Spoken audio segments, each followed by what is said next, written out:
It's the Tim and Renee Real Estate Talk Cigar Show. How's it going, everybody? I am Tim Jackson, your residential real estate agent with Berkshire Hathaway. Renee Candler, mortgage advisor with Root Mortgage here in Clackamas, Oregon.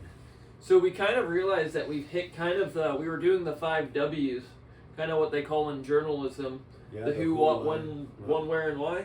Yeah. So we're going to hit the big one, which is like, you know, we can say, well, when do you buy a house and how do you buy a house? But really the biggest question of them all is why.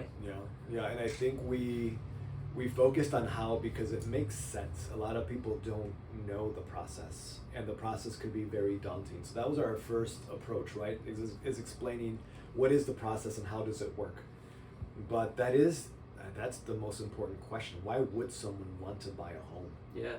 And of course, you guys saw that we had attempted to kick this video off last time, and then my wife, we had a wonderful little baby boy who's healthy, Francis. So I think it was really cool that Renee was there for. What a blessing! You know, such a cool moment. Yeah, and he's a cute young man. Oh my goodness, just to see those small ears. Yeah, he's a sweetheart. So yeah, I've just been thankful. I mean, this is a season of thankfulness. So I've been thankful for you, Renee. Thanks. We've been able to have cigars and coffee and talk about what we do for work. And I mean, this is like, you know, this is work. I mean, I love it. Yeah, I'm grateful for your partnership, and now even more so for your friendship. Yeah. It feels great. It feels good to connect with someone in different levels. So tell us, what are we smoking today? So this is the CAO Italia. And I would say that this is maybe it's just how I binded it to my tastes, but I cannot have this cigar with a beer. I can't have it with a whiskey. I can't have it with anything other than black coffee. And part of that's because it is Italian tobacco and it just goes so well with an espresso or a black coffee. Well, this is an Americano with cream. That's perfect. Okay. The cream is not going to throw it off. All right. The cream actually is going to add a nice extra layer. So we're going to cut these bad boys up and light them up. You got a lighter? I do have a lighter. This is what's called a bellicoso, right? The shape of the cigar. You could be very right, and I would have guessed it was a torpedo. Oh, I've seen torpedo but also. I saw bellicoso on the packaging, I want to say. Yeah, what makes sense because it's Italian, right? The CAO is producing an Italian flavored cigar, at least inspired cigar. I don't know what the binder is.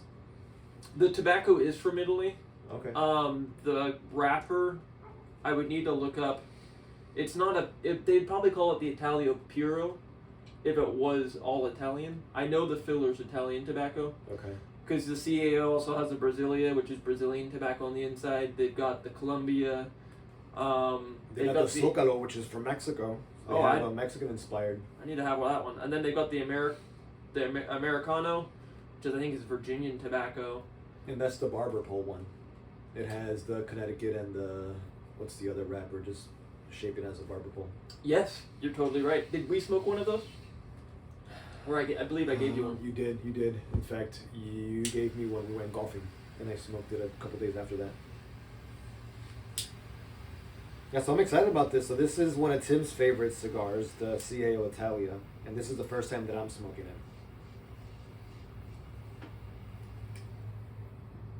it. It doesn't taste like any cigar you smoke.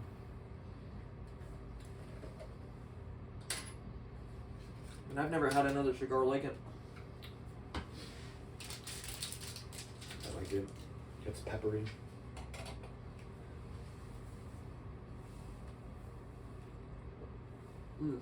Pairs so well with the coffee. Mm-hmm. Great. So tell me, Tim, because I think the question of why someone should buy a home, why should someone be a homeowner, pairs well with why you got into real estate. So why did you get into real estate? Yeah, I mean, so I got into real estate for a multitude of reasons, but I think, like we were talking about earlier, that for me it was just the tradition and the heritage of being able to take over your own piece of land. So like serving in the Oregon National Guard made me deeply connected to Oregon history. So I live in this 1909 home, and I own part of the land I protect. I share in the history. I'm embedded in the community, not just, you know, a tenant or a renter. Is somebody that you know, I feel like that ownership just was something that really drove me to, man, I would really like to own. And so I really want other people to have that opportunity and say, hey, how can we get you this opportunity? What would that look like to get you to that point?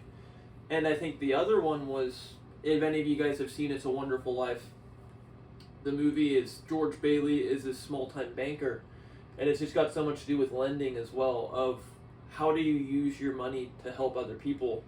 And the evil HP, I still can't, his name's Potter, but I forgot his first name, but they just call him Old Man Potter, and he's just a stingy, Scroogey, like anti-spirit of Christmas, just wants to hoard and make people stay in these slum apartments. And George Bailey finds out creative financing methods to get people into their dream home. And I just remember the scene of him having the loaf of bread and the bottle of wine and giving it to the working Italian family, because I mean the Italians were like the backbone of the American workforce in the 40s and 50s, and they were like, it was just such a cool scene in that movie to see the working family get the home. And that's what I love to see. I love to fight for the working family getting the home. Check it out. Now we're smoking a CAO Italia.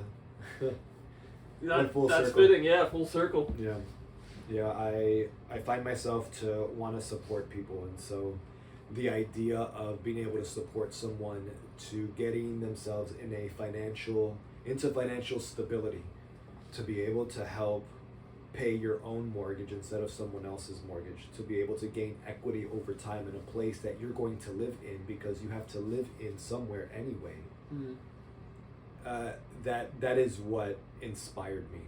You know, I found myself at a very young age realizing how fortunate I was to have a fighter of a mama that brought me into this country, which is what I knew, even though I lived a bicultural world, to have better opportunity and to see what she had to face, the sexism, the racism, and to see the way that she would respond. I knew that I had someone special.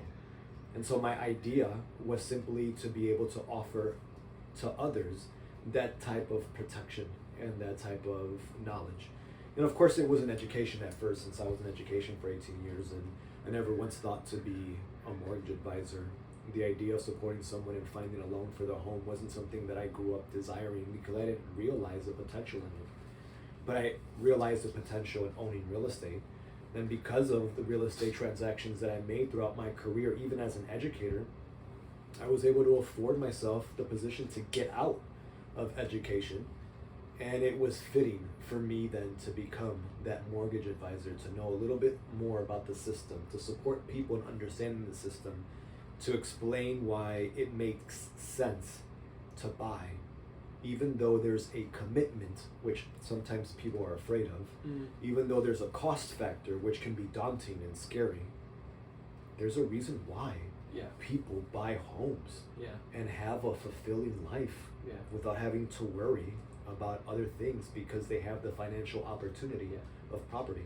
Well, it's kind of the biggest piece of the puzzle. Like, you can know how to buy a home, and you can even figure out when, create timelines, but if you don't have that why of why would I own a home, like why would that interest me, why is that something I want to do, that's kind of the big, I would say the first step in the entire process is asking yourself, is owning a home right for me? Mm-hmm. And if so, why?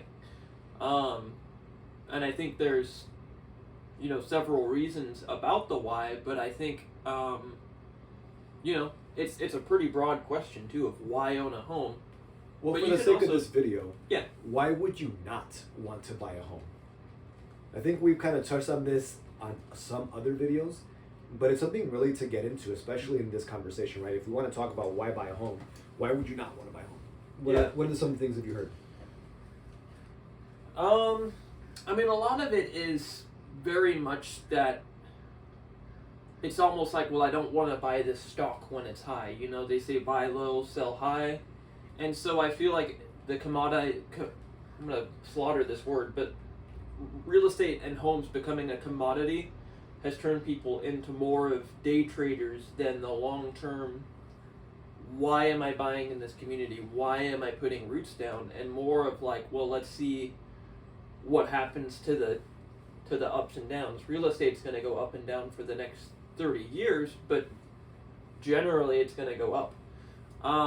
So I mean, and having lost our family home in 2009, I'm not unaware or oblivious to the fact that real estate and the ownership of real estate can be a very it's a serious obligation, and it can also, you know, have That's a good word. Yeah, it is a serious obligation. I think that's one of the things that I've heard people say to me. I don't want to commit to owning a home. I don't want to be the person that figures out how to fix the furnace not working, or fixing the floors. Yeah, that's true. Or changing the light bulb. Yeah, it's real estate's a great thing to own when you're ready to put down roots, and that's, I think, when you know you're going to be in an area for a long time and you're ready to just make that commitment, I think that's going to be the big why, because it isn't something that you just say, well, why? Because I want to. No, like, it's kind of like it's almost like, you know, having a kid. It's almost like getting married. I mean, you're committed to this thing. It's not just something that you can back up. You say, well, tomorrow, never mind, you know. But you should not rent your wife. You should not rent your kid. Yeah, it's not. We are not saying that. Very different things, but yeah, the commitment of some establishing of the yourself, right? That's what I see in the analogy that you just said. You are establishing a commitment to that residence, especially when you're looking at a primary residence purchase. That's where you're going to live, which I see it happening also as a renter. When I rented, I signed a contract that said I will be in this home for 12 months. Granted, it's not 30 years, and I think that's the mortgage piece to it. People see, oh, I'm getting myself into a 30-year mortgage. That sounds scary. Yeah. That is not a 12-month lease. It's true. Yeah, I mean, seeing the amortization of those 12 months for the next 30 years, 360 payments, I'm going to be, if I don't make any additional payments, I'm going to be 40, 50, shoot, how old am I going to be? I'm going to be like 56 when I pay off this home. What a young buck, right? Yeah. But that's like a long ways to go. It's going to be 20, I'm trying to do some quick math now. 30 years from 2018 is 2048. But the beauty is, let's say you start looking for a new home. And that's something that you probably will start looking, right? You'll start looking for a new home. Well, I just had the 5th kid. We've got to expand the territory. 5. You heard that right. 5 children. Well, and my last name's Jackson, so I had to have the Jackson 5. Okay, so we're gonna hear a music band coming up too. Yeah, just not from me. Yeah. I'll be solo. Solo, you can't hear me. So you start looking for a new home. You'll probably keep this one. Mm-hmm. You'll be a landlord. Mm-hmm. I'm sure take care of whoever decides to move in here. Yeah, I'm not going to be the old man Potter. Right, and then that person is going to help by paying off your mortgage payment. Yeah. Yeah. Right? Yeah. And I've got room to be generous with the mortgage payment just because, you know, when you have tools available to you that you can help see the long term, because I always say that when I bought in 2018, I was buying at over a 5% interest rate at what looked like the top of the market, and then I refied to 2.25, and in hindsight, like, sure, you can always say, well, I could have bought in 2012, but I graduated high school in 2011. You've got natural limits where you can't say, well, and this is when I say timing the market, and when people are like, well, shoot, like, okay, sure, you should have bought a home in 2009 or 2010, but you might have been in 7th grade then. Like, you got to look at it practically. Like, the best time to buy a home is always going to be, they always say the best time to buy a home was 30 years ago, and the next best time is today. Well, and I think we also have to be careful with the paralysis of analysis. We are a society that loves data, and I do too. I'm not going to say that I don't.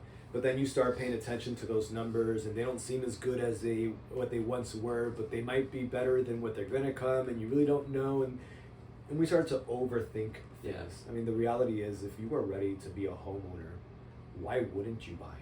That's true. Even right now, if the interest rates are at 6.5, and you knew they were at 3.5 in January, why not buy? Yeah. If you can buy, why not? Yeah. So then tell me about that. So let's say that you're faced with that, or if you have a client that's having that same conversation with you, Tim, I mean, I want to buy, but I would have rather bought 8 months ago when the interest rates were lower. Yeah. Why should I buy now? Yeah. And man, I've got clients that were looking in 2020, and so now they tell me, well, it doesn't make sense to buy now because I could have bought 2 years ago, but I didn't. I could have bought like 4 years ago, but I didn't. And to me, the only thing I can say is that it's never really gotten worse to buy, because now we've got some amazing price drops. You've got all the ability to look for the home that you want. I would say the only people I'm seeing where it just doesn't compute, where it has not worked out, is somebody that is in a temporary situation. Because you think temporary, you think, all right, rent. But you think permanent roots, and you want to start setting that financial foundation, then you think buy a home. So like there's people that bought last year that are now being moved for work, right? And so not only need to sell their home in a 1 year time period, but if you're looking to make money quickly, homes aren't cryptocurrency, they're not the next big tech stock. You're telling me that my home value isn't going to go down 50%? Yeah, it's not going to go down 50%. I mean, sure, I could have sold this place for $450 and now it's worth $400, and there's other people that could have sold for X and now they're going to sell for $50,000 less. But at the end of the day, if you bought a home last year and now you're down $20,000-$30,000, the advantage is that you're paying less monthly, and long term you're going to gain that advantage. Whereas if you're buying now, your advantage is that you're now buying that discounted price and you can refi later. Well, here's the way that I see it. The first property we bought, we sold in about 10 years. Was it 10 years? Yeah. So we made $100,000 off of the sale of that home. And that's simply comparing what we bought it for what we sold it for. $100,000 difference. Okay? Just bear with me here. Not only did we make money off of the sale of that home, we also lived in that home. And we paid down our mortgage to make even more of a profit, because obviously if I'm paying a mortgage every month, the loan size is shrinking every month. So you had less payoff when you went to the closing table. If I were to live in an apartment for 10 years and I were to leave, I'm not going to get any money in exchange. Yeah. You might get your security deposit back. Maybe. If I lived there for 10 years, Yeah. maybe not. You're right. Maybe you do get your security deposit back. But yeah, that's just more of a, you're not getting a lot back. And it wasn't that beautiful of a home. I lived on a busy street next to a Six Corners in Chicago. I loved that home. The memories that I have of living in that home are worth more than the money that I made when I sold the home, and yet I made money off the sale of the home. Yeah. And I know this makes sense, right? It's like, duh, that's why you buy homes, and that's why you get into buying property, because of the potential of making money. But the reality is it's more than that. It's your That's home. true. You're paying off your mortgage. The loan size is getting smaller. You do have a committed amount that you're going to pay every month for the length of the loan, but it is something that's gaining in value over time. Yeah. And there is that pride of ownership. I mean, when I was in college, I rented a college apartment with my wife. That was our first home together, was a college apartment. And I put up this little beautiful garden because we had our first daughter when I was, and I get very creative, and having a kid to me just makes me want to create something. So I made this little garden bed that was dedicated to her and buried a keepsake under the ground and That's planted cute. all these flowers. But because I didn't own that apartment, the college came around and said, hey, take that garden down. That bark dust is supposed to stay bark dust. Oh, they asked you to take it down? They made me remove it. So I spent an entire, because in college you get summer vacations off. Yeah. So I spent literally this entire vacation tending this little garden, painting the boards, doing all this creative work. And I remember being pretty jaded about, why can't I just have something permanent, like something that, and I just, being a believer, I actually even think of like the Bible verse of like, man has no place to rest his head.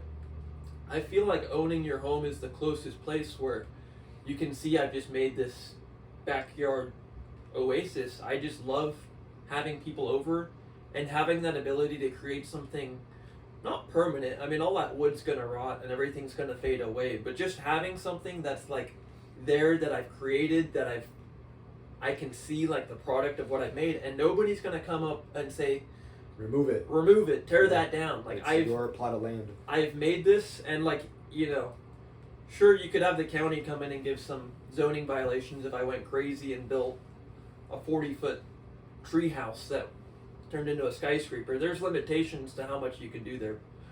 That's besides the point, is that just having that ability to create and that pride of ownership, when you say it's not just financial, I can very much resonate with that, because to me, the value of being able to create and having this space where you don't have, I don't want to get too carried away or hyperbolic, but when a landlord does very much have their own interests in mind. They want to preserve the property. Sure, it's the bottom line. Yeah, it's the bottom line, and they want to keep that property theirs. And so, I mean, and there are good landlords. I mean, there are people that will take care of others. Well, yeah, and even a good landlord's going to say there's limitations. You can't just paint the house whatever color you want. Yeah. It's not yours to do what you want with. You're there as not a visitor, but at the same time, like, you don't have that ability to make something permanent, I guess. So that's a little bit of a obscure. I like to speak slightly obscurely. I don't know if that was. Well, and I think we're both family men too, and so that's something that we have to consider. So the audience that's listening probably needs to hear that the perspective that we're speaking from is that of two men that have wives and children.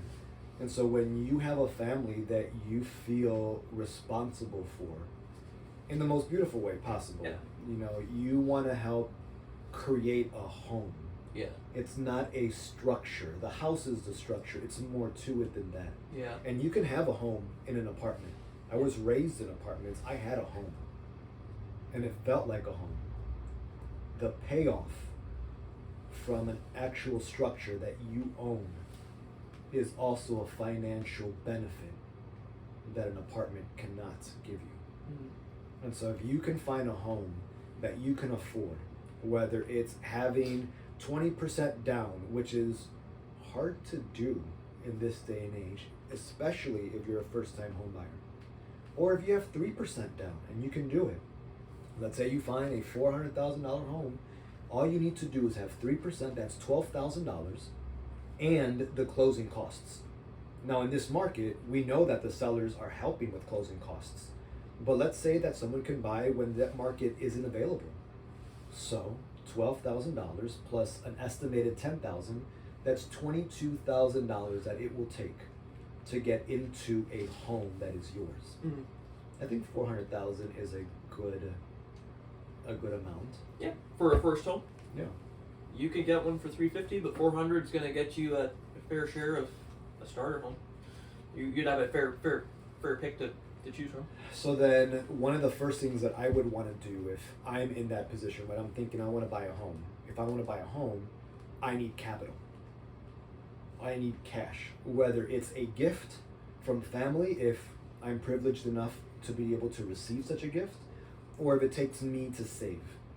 I know that I would be comfortable at having around $22,000.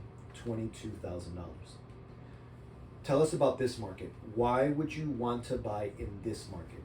Well, I think your email that you sent just a couple of days ago really summarizes it well, is that you're seeing a lot of unique situations come across your table and come across my table. Is that as a buyer right now, you said one person got in for, I want to say $20,000 under, and the other person got in, I think they offered over, but they got concessions that brought the price under. $15,000 in concessions.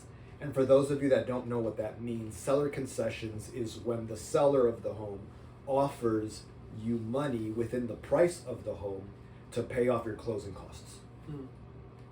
And I'm just seeing homes out there that, now that Michaela and I are starting to look, we still need to file taxes and pre-approve and do all the house steps with Renee here, is that we've seen deals come across like a 2,400 square foot 4 or 5 beds, few bathrooms. One of them had river access to Willamette River No in way. Milwaukee, and I'm like, What? and it was going for like, 600,000 is still a big number, That's but not bad for riverfront. Are you really? not riverfront, river access. So you Okay. could like go down the road and you had an easement where you could walk to the river and it would be part of your. It'd be an easement that's part of owning that property, so you could keep a canoe there, for example, or a That's kayak. cool. Is that like an HOA? Is there an HOA in there? I didn't look too much into it because I knew that it was. I didn't want to break my heart and like get too excited and Yeah. into the details, Yeah. because it has gone pending since. If anybody else is wanting it, but I think it would be some sort of shared easement, and sometimes those come with HOAs or some type of maintenance agreement. But normally, if it's just a trail that splits 2 properties and it goes to the river, there's nothing to maintain, so it would just be kind of a legal thing caught in the title that you have access to this easement with the ownership of this property.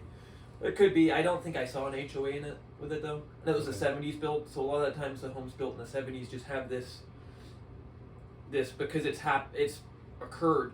So many people in this neighborhood have participated in this trail.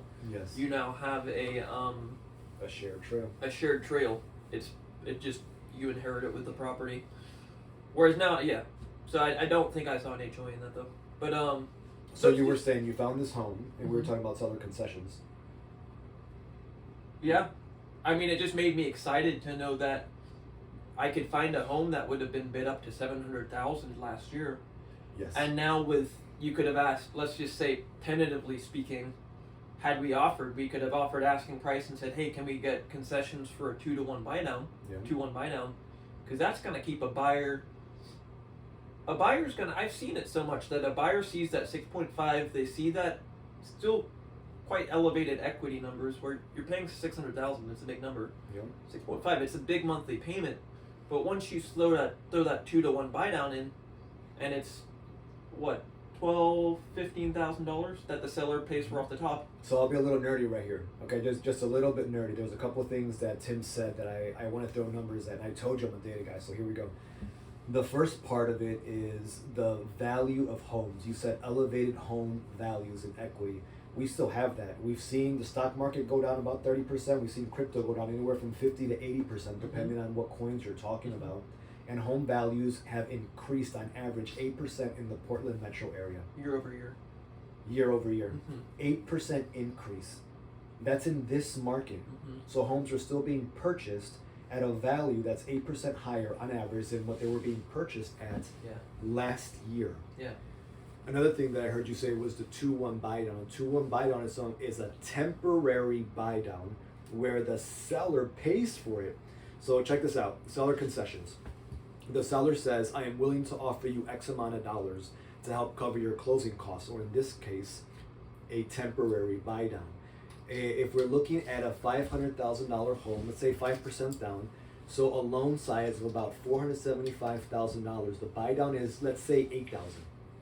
The seller will give you $8,000, and within this 2-1 buy down, you have lower payments for the first 2 years of that loan. It's still a 30-year fixed loan, saving about $600 a month the first 12 months, about $300 a month the next 12 months. Yeah.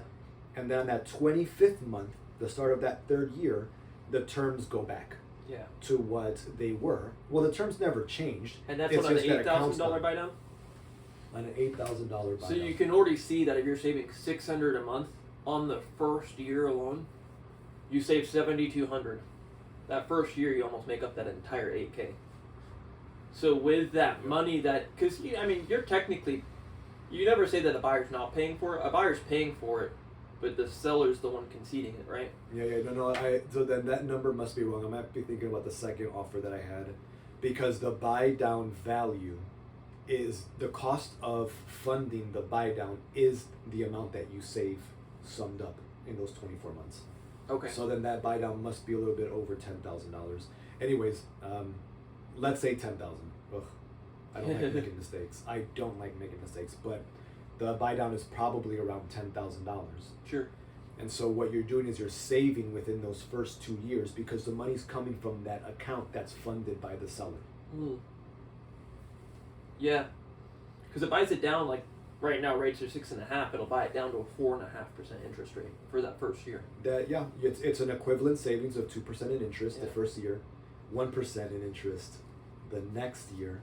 And the reason why it makes so much sense right now, besides the fact that the sellers are the ones funding it, is that a lot of people expect that the rates are going to get lower. Mm. And what do people do when the rates get lower? Refi.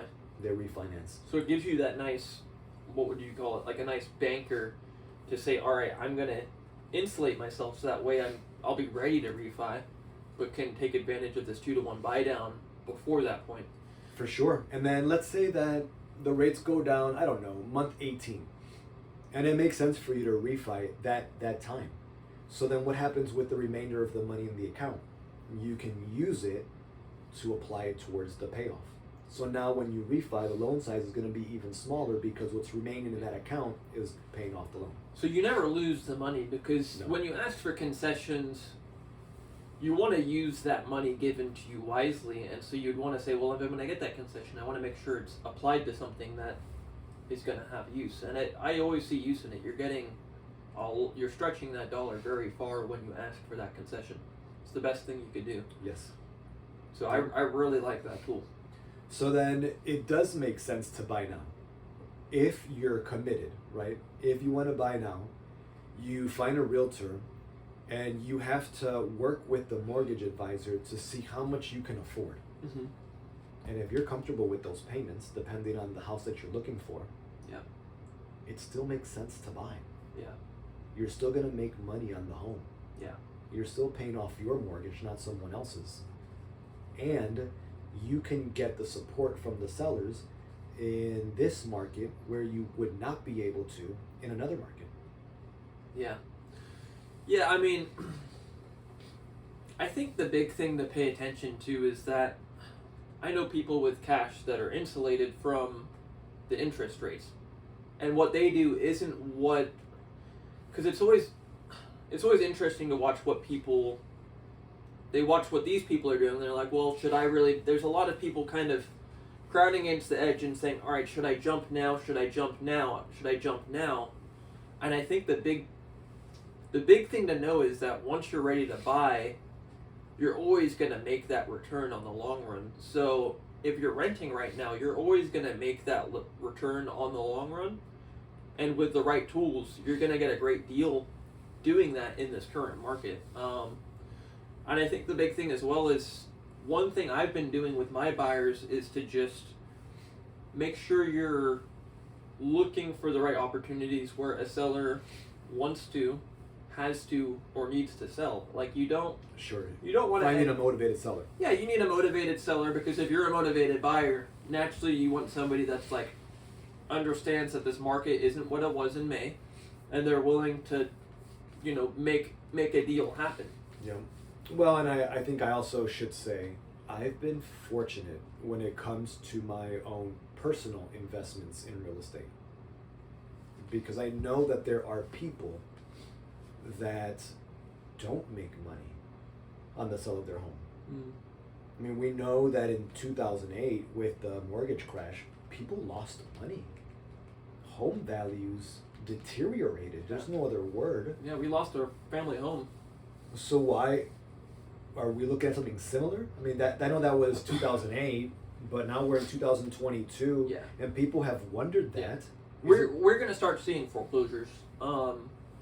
I went to a listing appointment 2 days ago, and not to name get specific, but there's a difference.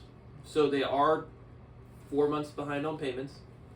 They will get foreclosed on. However, if they don't sell. if they don't sell. However, Yeah. if they sell, they're still gonna put a big chunk of change in their pocket. So what I think you're saying is, in 2008, if I was in the foreclosure process and I wanted to sell my home, I wasn't You were going to make under. money. Yeah, But now if Yeah. I lost my job and I haven't been able to pay, yeah, and I'm in the foreclosure process, I can still sell and make money. yeah. There's very few homes that are gonna become a short sale, and the short sale is a home that you're short on the funds to pay the bank back. But most of the time, you have so much equity that somebody's gonna offer you more than what you lend it on. Oh. And I've only seen homes that are close to a short sale where they bought it last year. But if you bought anywhere in the last 10 years, not last year was probably the only year as an exception because values were starting to scream, which is why the Fed said, "Hey, They let's were screaming. wrap this up and let's try to get this under control, or else values are just money's gonna become imaginary, and values won't mean anything." And that I saw that, and I would say I'm pretty proud in that the most any of my buyers paid over asking last year was $25,000 over asking. Now that's still a lot. That's to me like they were willing to make that jump to win the home, and there was 2 other offers at that price, and we used some competitive edge to get it there. But there was a lot of people paying $150,000, $200,000 over this price. over a list price just to own the home because they had this fear of missing out. And I think that's where that market FOMO. Yes, and that's where that market was getting dangerous and unsustainable. Really, you couldn't keep that up. Yeah. So I'm glad for this. And that was a byproduct of having low interest rates. Yes, low interest rates. Well, in free COVID, money. I would say, and this is just my opinion, and I could be completely wrong. It felt like it was the right storm. Yes. We were coming off of COVID in a time where people, especially millennials, saw the importance of owning your home. They saw the value that now I can own a home, I can work from home, I can have my office space, and I have a space that I don't have to depend on someone else on. Yeah. So you have the millennials, which is one of the largest sets of population right now that have money, that have been able to save money because they didn't put themselves in a commitment to own a home. There were very few homes on the market. We're still at a supply loss. We don't have enough homes for people. And it's going to kick back into that. Yes. Builders, I've talked to developers, I've talked to builders, and you probably heard the same thing. Builders are not going to build, or they're going to be a lot more cautious now because with values starting to cool, plateau, they're not taking a nosedive, but they are going to adjust, and we're going to start seeing that year-over-year value. Because the prices got so hot, we're going to see a negative number in the next 3 to 4 months, which is just going to be natural because we are going into a cool down period. We're going into a period of, like I said, the market's always going like this but up, right? You're kind of going on a wave but up. And so, and it's always been that ebb and flow of every 7 to 8 years you see some cool down and then it comes back up. So you do want to be postured and you want to be wise with how you're spending your money in this market because interest rates have made money a lot more real.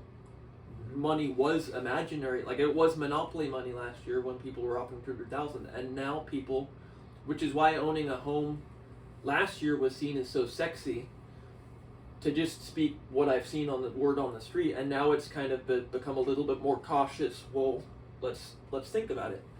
And I think we should kind of take both. Like owning a home is an amazing opportunity and it's great. And there is a little bit of that, buy now, which was the last year's sentiment of let's get into a home now. I agree with that sentiment, but you do have to mix it with, it's kind of like that pendulum swing of the market of people are crowding into a home and everybody wants one, and now it's kind of. So no matter what the market condition is, one must be judicious. Yes. That's the first thing, right? Take First both thing sides is, of that pendulum. First thing is, am I willing to commit to own a home? Yeah. And why? So you have to have your own why. You get to the point where it's, yes, I want to do this. Then you have to find your local expert because real estate is based on knowing the areas that surround you. So you want to find that local expert, and you want to find someone, especially since many people need a loan to buy a home, is also an expert on the financial side. Yeah. What does it take? What are the factors? What can I get? What are my options? Being judicious, finding the professionals to surround yourself with, knowing your options, and then being patient for that home. Yeah. Because once you find yourself in desperation, you will do things that you will probably regret. Sure. Yeah, that's true. Yeah. And I think that's the big thing is that you've got to have that controlled, make sure I feel like having an advisor that's willing to speak not against, but kind of push back and say, look, this is. I think having somebody that can oppose, push back, bounce ideas off, and just say, hey, this is let's look at this at a different angle, and this home, while it's a great home, might be overpriced. These are conversations that you should have a local trusted advisor that's able to give you that feedback that and willing to take the time, Yeah. right, to find comps, mm-hmm. comparable home sales, and say, this is what's been selling in the last few months in this area. This is what I think the house is truly worth. Yeah. Plus knowing the market. Right now we're in a market where buyers have a little bit more options. Maybe not necessarily in homes, although that does exist, Yeah. but also in being able to ask for a little bit more from the sellers to help support the purchase. Because I brag about none of my buyers paid more than and that was an exception, that 25,000 over last year. The rest of them paid maybe 5 to 10,000 over, and I got a couple people into homes last year under asking, which was back then a bit of a miracle if the home was priced right, and one was 25,000 under asking and the home was priced right. But in this market, I just Ty that we talked to, he got a home from a new construction for 5,000 under asking, and new construction are normally pretty big sticklers on price. Yes. So I'd say now is the time to. And new constructions also have a little bit more flexibility, especially when we Yeah. talk about the national builders, Mhm. because they usually have their own mortgage arm. Yeah. And what that means is they control not just the actual price of the sale of the home, which they want at a certain amount, Mm-hmm. but they also control the money that they're getting from whatever they can do on the mortgage Yeah. side of it. And so when you have those national builders, you realize that you actually have some options. Yeah. You can get something from them Yeah. by knowing that they have flexibility to move back and Yeah. forth. I don't want to lower the price of the home because I want my home Yeah. to be valued at this Yeah. price because that's the name of the company, but we can do a little bit more on this side, or vice versa. Yeah. And so, I mean, everybody's got different tastes. Some people have to have the new home. Some people have to have the historic charm. And knowing the ins and outs of each of those processes is always important. And even having you an advisor on that new construction where, sure, it's like a new car dealer. They sell you the new car, they give you the upgrades, and then they say, we want you to use our lender. Yeah. I was really thankful to have you as a partner on that transaction specifically, because you gave that honest set of eyes of, let's look at this. And we sat down with that client and said, let's look at what you're getting into, and is it a good deal for you? Yeah, and it was a good deal, Mhm. right? And I appreciate it because I Yeah. don't need to be the mortgage advisor on every deal. I know I won't be, Yeah. and that's okay. But if I can help someone understand what sometimes a mortgage advisor won't take Yeah. time to explain, Yeah. And what an honor. I'm willing to lose a sale, and have done it before, where I looked at what they were doing, and it was, I think they're sitting at a 5% interest rate, and I said, you should just refinance them. Refinance to 2.5 with a VA, and it was just wonderful to say, you get to stay in your home, you don't have to make a move, and you get everything you want with a reduced payment. And Yeah. Oh, for sure. One of my first clients, they were my second or third when I jumped into the mortgage industry. It was a Latino family. And they wanted to know if refinancing made sense. And us Latinos, we spitfire questions. Well, first of all, we're face to face like this, right? We don't like to have conversations over the phone. We will have them, but we want to see the mannerisms in front of us. We want to be able to ask questions and see how the person responds, not just by what they say, but by what they don't say. And so I'm in front of this family and they're spitfiring questions. And fortunately, I knew the numbers and I knew the scenario. They saved over $150 a month. That's amazing. How much is that in a year? That would be 150 times 10 is what? 15,000? No, 1,500? 1,500. yeah, 1,500. And plus another says 1,800. 1,800. So to save $2,000 about in a year, you can get Starbucks. Yeah. You can supersize it at McDonald's. Yeah. Well, That's to think awesome. about the 30-year life of a loan, because on the flip side of seeing that 30-year loan as a scary thing, you also see the refi possibility of now they're saving $60,000 over the life of the loan, and that's not even including amortization, which Or the interest. Yeah. And the cool thing is you don't have to refi at a 30-year clip. You could do 20. So let's say you've owned the home for 5 years, Mm-hmm. and you say, I don't want to go back to a 30-year note. Maybe you do, but if you don't have to. Mm-hmm. You can change the terms of the deal. It's not just the note rate. You take advantage of the rate based on where the market is, And how aggressive you want to be.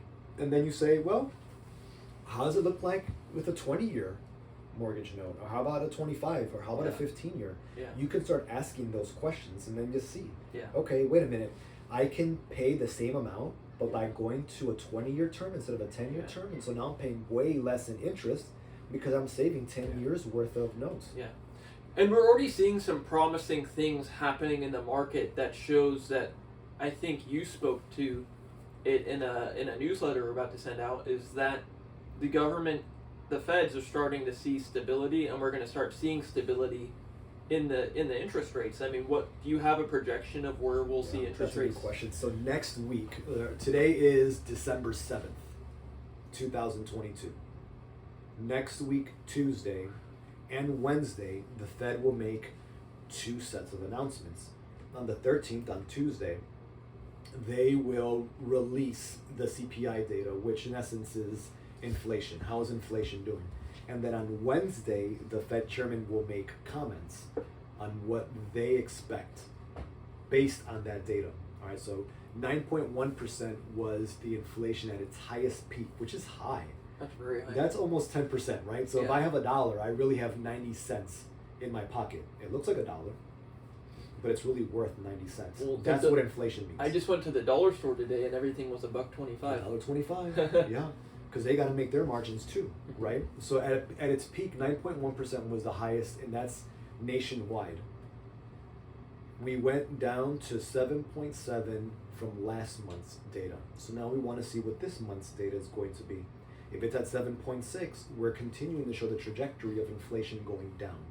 And if inflation continues to go down, what that means for rates, for first position mortgage rates, is that there's becoming a sense of stability. Mhm. And once we see that consistency, then the rates aren't going to be jumping up and down like they are daily.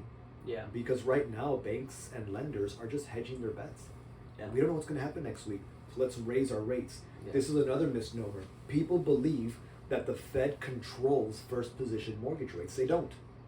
They control HELOCs, Yeah. so second position rates. They control credit card rates. They control auto loan rates, right? When the Fed says we're going to go up 75 bips, then what that means is rates are going to go up about 3/4 of a percentage point from now on.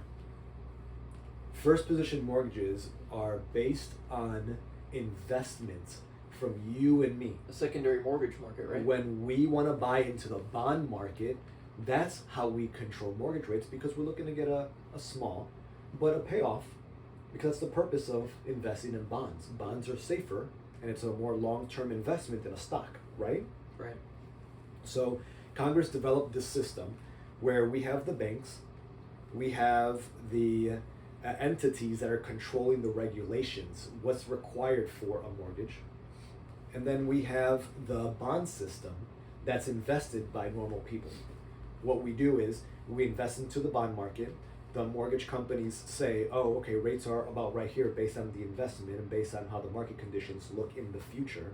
We're going to establish rates at this amount.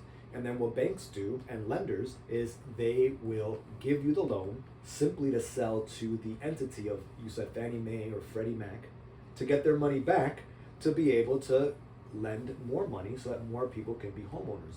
But those rates are established by the bond market and by future thinking investors of where the rates think they should be at in order for them to Yeah. make money. And investments always react to risk and uncertainty, but as that risk seems to die down with inflation and the uncertainty seems to settle, that's when we'll go back to a more stable interest rate, which is why we could see, I keep doing that, sorry. yeah, we could see like, well, I mean, what do you think? I've heard 5% next year is a possibility. Oh, I don't know, man. I wish I knew. Yes, I've heard mid fives. I've heard people say high fours. The thing is, what's more important is the inflation data is important. Right, the CPI data that comes out on Tuesday morning is going to be really important. But what's even more important is what's the Fed chairman going to say? Because banks, lenders, businessmen, they already know what the data is, but they don't know how the Fed's going to respond to the data.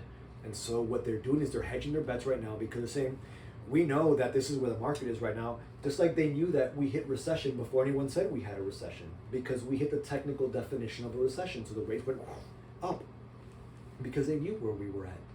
But we didn't know how the Fed was going to respond to it. Yeah. And so once the Fed makes certain comments based on their analysis, then you see the rates go up or down. Yeah. And we haven't had that consistency because we weren't sure how the Fed was going to respond.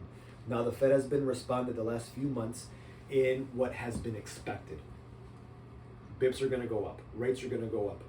Okay, good. That's what we were expecting them to say. So that's a little bit more of the consistency that we were looking for. Yeah. And that's why when the Fed makes responses that the lenders at the banks expected them to say, the rates go down. Yeah. And people are like, I thought they just said the rates went up. Yes, because they're trying to stabilize the market. Yeah. And we can see it on the street. We can see that gas prices national average, and we saw just on the side of the road, gas prices went up above $5 for a month there, and now they're national down to $3. So that's a $2 a gallon drop, and we just got a great deal on chicken wings because chicken wings all of a sudden became, just how the market. Man, you're making me hungry too. I know. Are we gonna have chicken wings? Where But the market works on the supply and demand, and now that inflation seems to be dying down a little bit, we just got a whole bunch of chicken wings for a really good deal. And that was the funny thing is Michaela came home, and it's funny to see the word on the street, and the excitement, but just the word on the street match what's happening on the financial side is because Michaela came home with, we got a great deal on chicken wings. That night I opened up the Wall Street Journal and it says gas prices, chicken wings. That's so funny. And it was one other thing, and it said these 3 things are indicators that inflation is slowly coming down. I'm like, Man, I just saw that. As soon as you said chicken wings, I thought of Nikki. So Nikki and I, when we got married, we would go to this place in Chicago called O'Donovan's. O'Donovan's. Any Chicago people out there, you know what I'm talking, right? O'Donovan's, right there on Irving Park. They would have 25-cent wing. No, it was 10-cent wing night. That's how old I am, right? It's fine. It was Tuesday night was wing night, and so we would go because we didn't have kids, and we go to this cool Irish style pub with delicious wings, buffalo, barbecue, hot wings, whatever you want, and a nice cold beer. What a great memory. That Thanks. sounds great. And so is the cigar, by the Yeah. way. Great choice. Yeah. I mean, we kind of dressed up this time around because we felt like this is the end of 2022. We both had a great year helping out clients, we started this cigar talk this year, and so I just look forward to what 2023 brings us. Yeah. I think we're going to help out a lot more clients, and I think there's going to be some great opportunities. So, I just like to say that if 2023 is your year, you feel like this is your year to purchase your first home, or to look at what are the investment opportunities out there right now.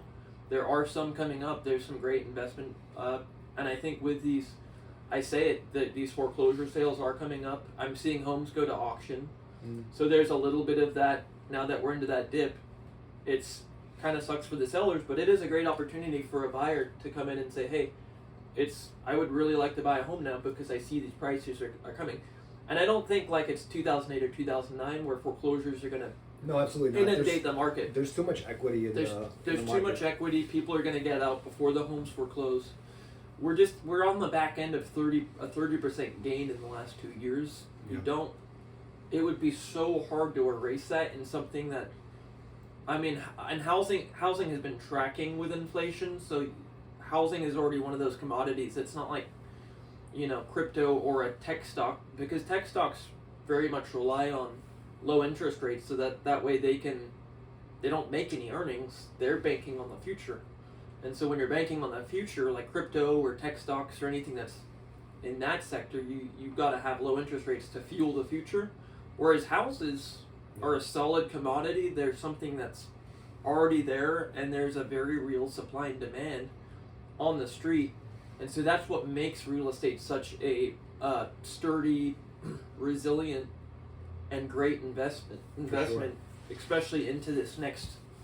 I honestly want to say that in 10 years, It's a pretty big if, but I just think in 10 years owning a home is gonna be such a great investment. You're gonna be like looking back, wow. It is already. The best advice I would give to someone is, if you're really considering buying, find a mortgage advisor. Go talk to that person. Don't let the fear of what you've heard stop you from knowing your options. Yeah. You can go talk to a mortgage advisor and hear what the options are, and then make a decision. Nah, that's too high for me. I don't want to get into that monthly payment. That now you're making an informed decision. Or you can be surprised and say, oh, actually, I can do that. Yeah. Right? But you don't know if you don't go and get the information. So the best advice is go bother a mortgage advisor. And I wouldn't see it as bothering. In fact, I would love for you to reach out to me and simply just give you the options. Yeah. Then you can make a decision to what's best for you and your family. Yeah. And speaking from somebody from my generation, owning a home can be a scary thing, especially with a lot of people in my generation, the millennials, graduated high school, went into college at a time where student debt, and they saw, maybe like in my scenario, they saw their parents foreclose on a home, and they saw that kind of this big financial crisis happen in these early developmental years, created perhaps what I see as a bit of a blinder into the future of, that's a bad investment, I'm not going to do that. And I'd actually correlate it, funny enough, we were speaking about in middle school when they give you those plastic babies, and I think it's a perfect example, because me with my 5th kid, I think one of the big questions I always get asked is, how can you have 5 kids? Like, isn't that scary? Isn't that something that's like, sure, it's scary, and sure, it's an investment, it's something. To make a correlation here, though, is that in middle school, when you're handed that plastic baby, and I remember taking that plastic baby home, at least in middle school, they're trying to teach you why not to have a kid at that age, why not to have a baby at that age. But, and perhaps this is a little bit of a stretch, but I remember thinking about it as the same way, as if that's what we were taught having a baby was like, bringing this plastic thing home that they do cry a lot, and I have a newborn that can attest to that, but it's not, there was a little bit of a fear factor involved in that experiment where it was not reality. Like, that plastic baby isn't also something was given birth to. It wasn't this human being. It was this plastic tool to say, like, look, what do they say in middle school? Like, abstinence and, don't have, like, make sure you're ready when you have kids. But then again, like, if that's your only experience to having kids, maybe you should look at the other side. Like, why have kids? Like, why are kids a good thing? Yeah. And same thing with homes. Like, maybe you have a little, similar to the plastic baby, maybe you have a plastic baby feeling about owning a home. Well, I've seen all the bad things, and I can see why people told me not to. But then it's the why. Like, why? It's worth it. Yeah, why would you? Why is it worth it? So why? the reality is, sex is tons of fun.